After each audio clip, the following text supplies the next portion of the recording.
कवितार शीर्षक उत्कल माटी। उत्कल माटीर सन्तान आमे उत्कल आम माँ उत्कल माटी रे जन्म नहीं केते कविपुत्र रखी जाइछन्ति उत्कल ना। चर्चे गीतिकार आरंभ कवि नारायण नंद अवधूत स्वामी रुद्र सुधानी मार्कंड दास केशव गैली आज भी गीत गाए। आदि कवि सारला दास ओडिया भाषा परिचित पंचसखांक भागवत पुराण जनान भजन प्रत्येक संध्यारे मंदिरे करती कीर्तन महापुरुष अच्युतानंद शून्य संहिता जगन्नाथ दास भागवत घरे घरे परिचित।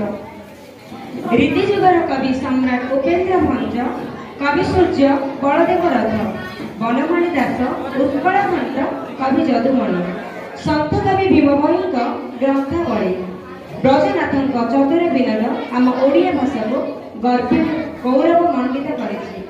ग्रंथ पथी पुराण शास्त्र सतरे आज आमको बाट देखिए।